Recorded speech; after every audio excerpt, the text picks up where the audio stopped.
Hello and welcome to this video on the history of education.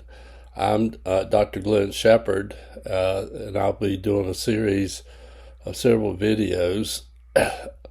And this one is not a long history of education. I'm not going into facts, too many facts and details to bore you. I'm trying to give you an overview of what's kind of happened in the last 200 or so years in education. Okay, not as much as the facts and data which you can look up.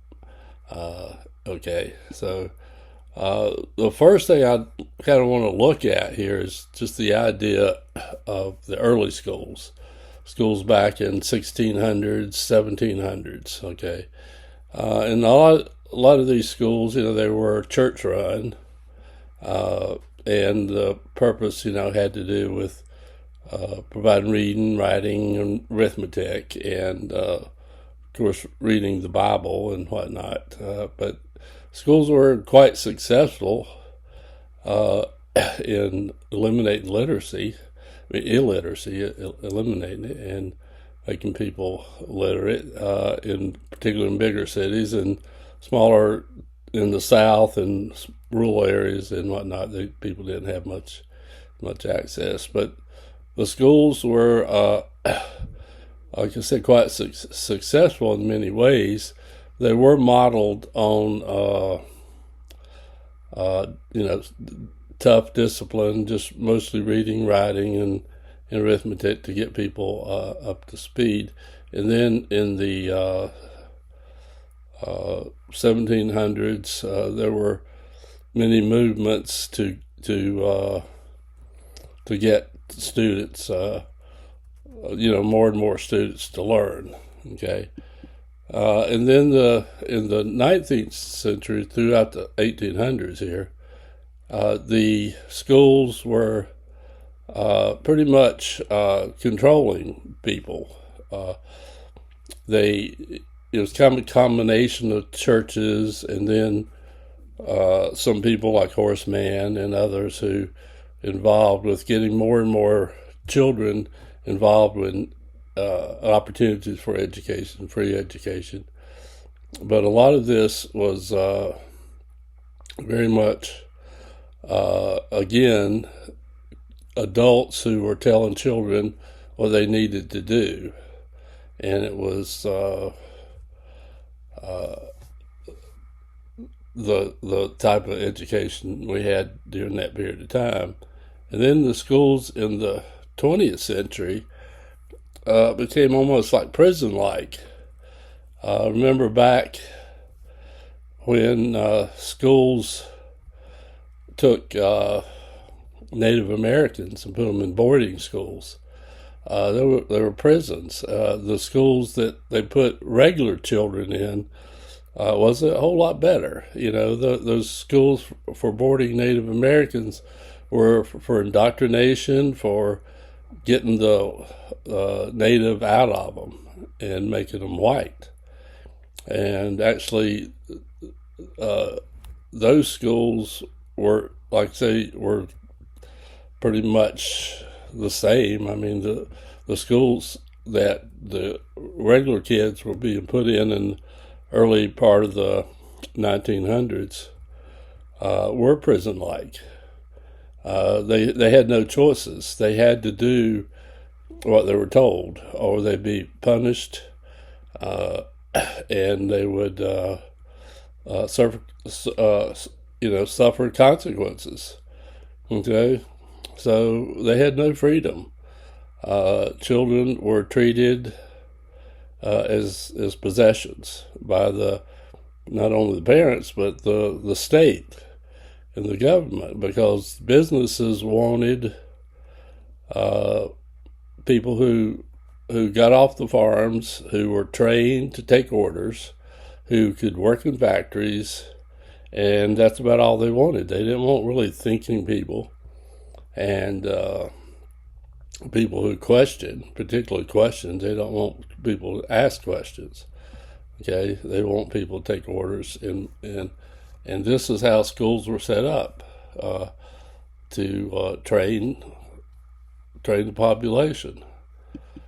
Okay, now there was a progressive education movement around the same time. I mean, in late 1800s, early 1900s, there were several progressive educators who wrote. Rudolf Steiner was one that really immersed spirituality and science and with education, and saying these belong together.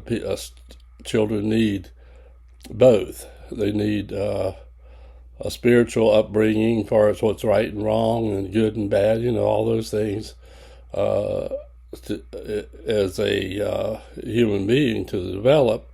And they also need sciences and, all these other things. But and then Maria Montessori developed ideas for the Montessori schools. Many of you may know about her work and how she provided opportunities to give children more freedom and teach them how to be free.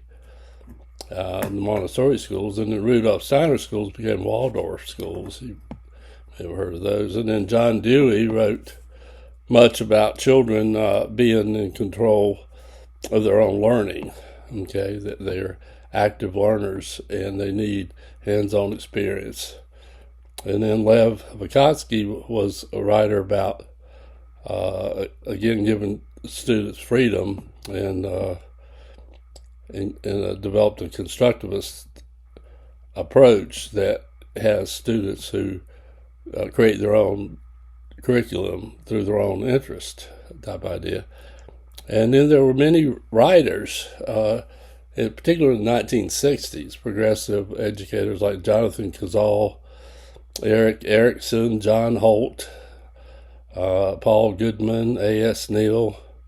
You may have heard of some of these who write on like free schools and how to give children freedom and allow them to control their own goals and make their own decisions and this sort of thing. And these programs were pretty much dismissed after a while. I mean, they were thought of, but then World War I comes along, then World War II, and the Cold War with Russia, and the whole space race. And the politicians and the businessmen didn't care about this whole progressive ideology. But they wanted to go back to the training of children as employees, as like the state owned them. So they wanted to train them in sciences and math and, up all their scores and compete. So it was a very competitive system as well set up. And the people who strived were the well-off students and children. And the ones that didn't just, fell through the cracks sort of idea.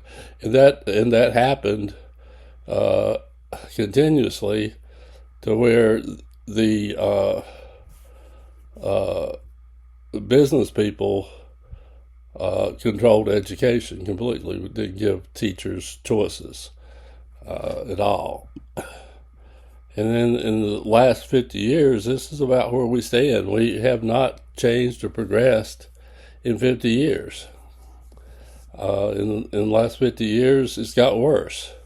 Curriculum standards have developed throughout the whole nation, national standards, which means that teachers are told more and more what to teach. They're told how to teach. They're given scripts sometimes that they have to follow. So teachers are sometimes treated like robots. That, you just do what we tell you and read your script and, this is what education is, but that's not what education is. And we also treat children like they are robots, but they're not robots. They're human beings who have feelings and ideas, and they need a much different type of education than this. And it seems like after we failed, continuously have failed for 50 years, over 100 years actually, our children, you think somebody come up and say, well, maybe we're doing something wrong here. Maybe something's not right the way we're doing things. And so when you have results that the schools have completely failed, not only academically, I mean, look at the reading and math scores have not changed over 50 years. They've not improved. We haven't made gains. Children who are lower income and minority students are still failing at high rates. And so, but the other thing is we failed children and given them what they need to really be successful in life. Okay? They're not robots. They don't need to just be programmed with spouting out information and reciting information. They're creative beings. They need to be able to solve problems, work together in groups, and think and come up with solutions. Like problem solving real world problems. Getting them to think about real authentic learning that is meaningful to them. If you have meaningful learning, then you'll remember. And that's the problem with children are being treated like adults, as if they were adults, and they're not. And that's why they failed.